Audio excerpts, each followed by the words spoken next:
Hello दोस्तों, नमस्कार। आज हम लेकर आए हैं आरपीएफ के पिछले वर्षों में पूछे गए रीजनिंग के मोस्ट इम्पॉर्टेंट क्वेश्चन जो आने वाले एग्जाम में पूछे जा सकते हैं। आज का पहला सवाल कहा गया है कि निम्न विकल्पों में से उस सही विकल्प का चयन कीजिए जो पूर्ण वर्ग बनाता है। 5 में से 3 चित्र नीचे दिए गए हैं। सवाल में कहा गया है कि इसमें जितने भी कटिंग के चित्र दिए गए हैं इनको सभी को मिलाकर या 3-4 को जो भी मिलाकर इसमें एक वर्ग का आकार बनाना है जो कि पूर्ण रूप से वर्ग बन जाए कितने कटिंग मिलाने पर। तो चलिए हम लोग मिलाते हैं।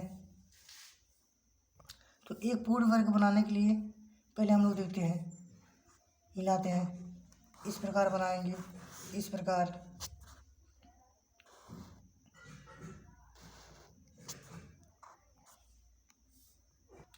पहला चित्र हमारा पहला वाला हो गया और दूसरा चित्र हमारा ये वाला बना लेते हैं। और दूसरा हमारा इस प्रकार बनेगा।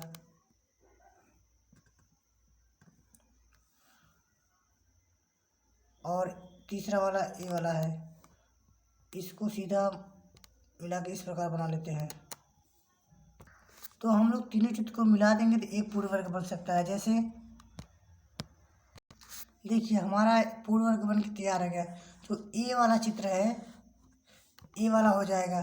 जो ऊपर वाला हिस्सा है ये वाला हो जाएगा। जो ये वाला हिस्सा है ये हमारा ये वाला हो जाएगा। तो 3 चित्र मिलाकर हम लोगों को एक वर्ग पूर्ण वर्ग बन जा रहा है।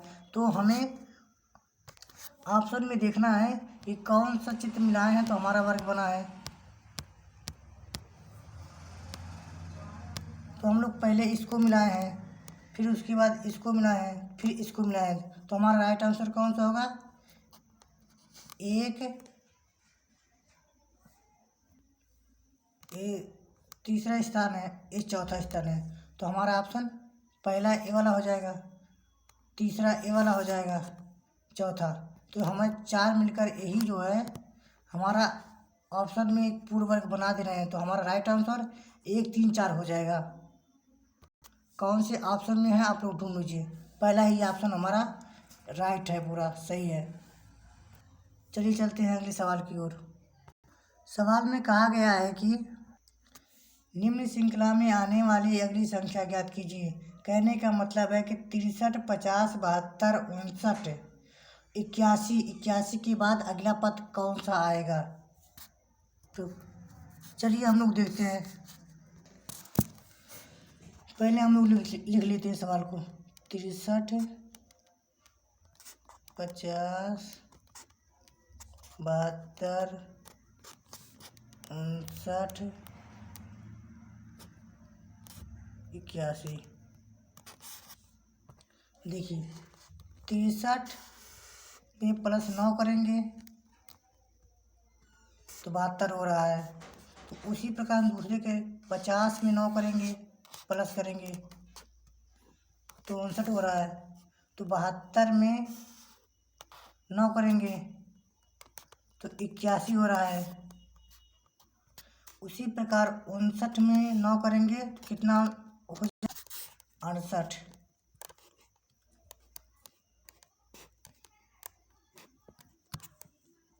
तो हमारा राइट आंसर 68 हो गया। तो हमारा कौन से ऑप्शन में? तीसरा ऑप्शन में। तीसरा ऑप्शन हमारा सही है। एक बार फिर से हम लोग आप लोगों को समझा दें।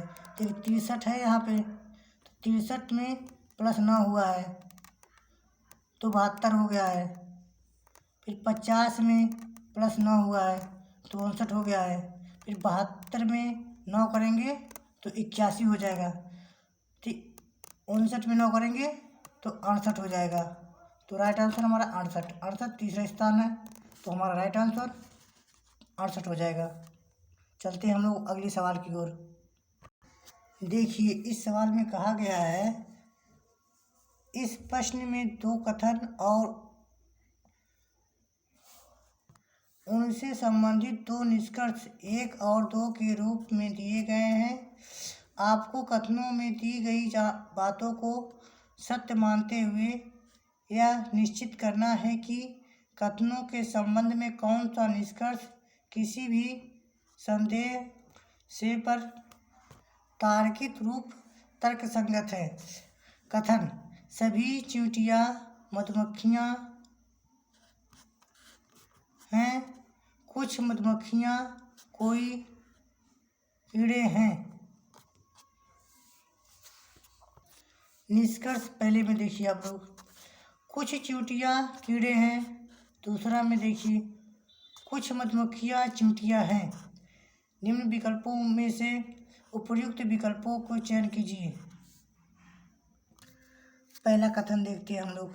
कहा गया कि सभी चींटियां मधुमक्खियां हैं। जब भी सभी के लिए शब्द आए तो आप लोग समझ जाना चाहिए, जब सभी के लिए आ रहा है तो सभी जो है अंदर हो जाएगा। सभी चींटियां, ये क्या हो गया? हमारी चींटियां क्या है?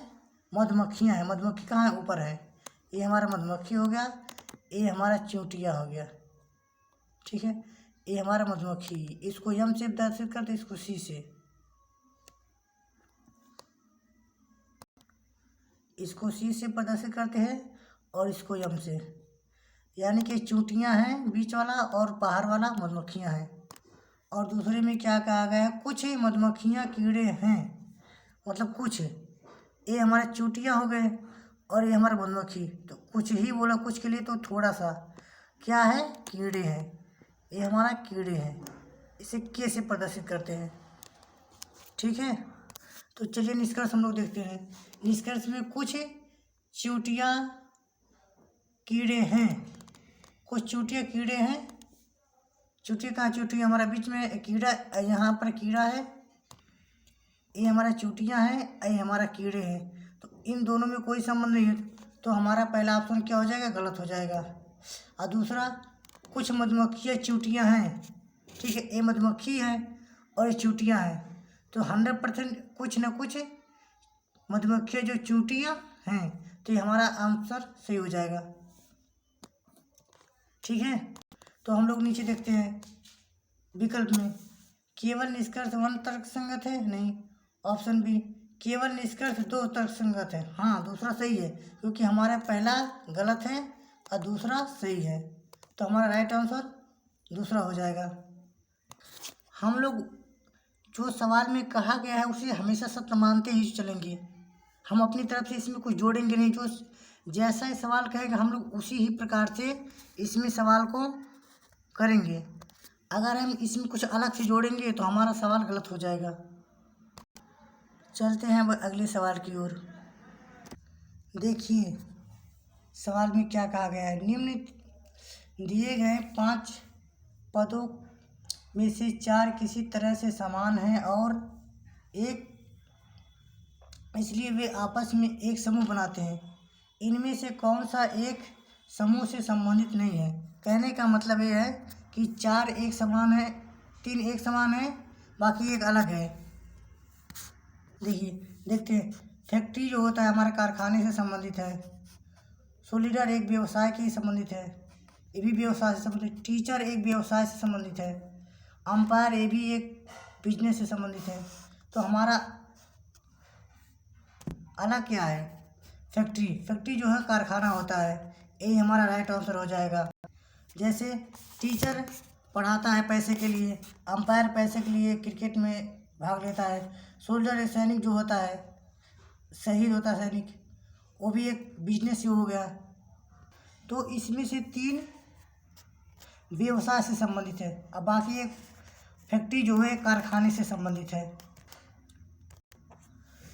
सोल्जर सैनिक होता है, अंपायर जो क्रिकेट में खेला जाता है, अध्यापक टीचर जो अध्यापक होता है, और फैक्ट्री एक कारखाना होता है। इसलिए हमारा फैक्ट्री अलग है, तो राइट आंसर हमारा क्या हो जाएगा? फैक्ट्री।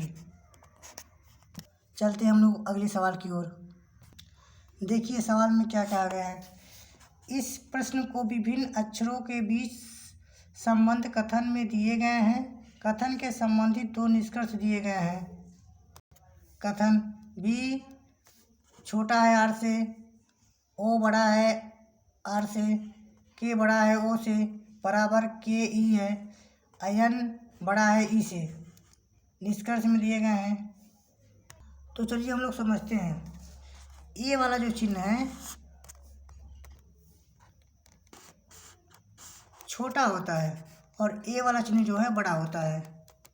तो इसमें भी जिस प्रकार से हमें कहा गया है हम वैसे ही सत्य मानते हुए चलेंगे। ए हमारा बड़ा है और इसमें अगर नीचे से पाए लग गया तो हमारा छोटा हो जाएगा। तो देखिए क्या कहा गया है निष्कर्ष में, के बड़ा है बी से। देखिए के बड़ा है बी से, के बड़ा है बी से। के कहाँ पर हमारा यहाँ है। के जो है यहाँ से चला यहाँ तक ठीक है, यहाँ तक भी ठीक है। तो बी के पहले जाते हुए छोटा है कौन सा ए, तो यहाँ जो है मुंह बंद हो गया। यह जो है जब भी मुंह बंद हो जाए तो समझ लीजिए आपका आंसर ऑप्शन जो है आंसर किसी भी गलत आने वाला है। जैसे हम लोग कहीं जा रहे हैं, इस प्रकार से रास्ते में कोई चीज़ बंधा हुआ है, मतलब टाटी बांध लीजिए, उसी प्रकार हम लोग आगे नहीं बढ़ सकते हैं। तो वैसे ही सवाल में कहा गया है हम लोग यहाँ से के से यहाँ तक चले आए, ए भी बड़ा है ठीक है, ए भी बड़ा है ठीक है। अब यहाँ आके उल्टा हो गया तो हमारा आंसर जो है के से बड़ा बी नहीं है, तो ये हमारा आंसर गलत हो जाएगा। और दूसरा हम लोग देख लेते हैं। दूसरा कहा गया है यन बड़ा है आर से। यन हमारा ये है, यन बड़ा है आर से। हाँ यन बड़ा है आर से क्यों? क्योंकि यहाँ से भी यहाँ तक आया है, रास्ता को रुका नहीं है इसका, फिर यहाँ के बराबर हो गया है, फिर यहाँ आया है, इसका रास्ता चालू है, यहाँ भी रास्ता नहीं बंद है। तो हमारा ये वाला आंसर सही हो जाएगा दूसरा ऑप्शन, क्योंकि इसका रास्ता कहीं नहीं बंद है। और जो हमारा के बड़ा है बी से, यहाँ का रास्ता बंद हो गया है, इसलिए हमारा ए गलत हो जाएगा। और दूसरा वाला आर जो यन बड़ा है आर से, ये हमारा सही हो जाएगा। तो हम लोग निष्कर्ष में देख लेते हैं। पहला है केवल निष्कर्ष समान तक संगत है, तो ये तो गलत है, तो हमारा ए गलत हो जाएगा पहला। और दूसरे में क्या बोला, केवल निष्कर्ष दो तरफ संगत है। हाँ दूसरा सही है, तो हमारा राइट आंसर दूसरा वाला हो जाएगा, option B is the right answer. Hello दोस्तों, हमारे वीडियो को आप लोग लाइक शेयर जरूर करिएगा दोस्तों, और एक दूसरे पर शेयर कर दीजिएगा, हो सकता है किसी का इससे भला हो जाए।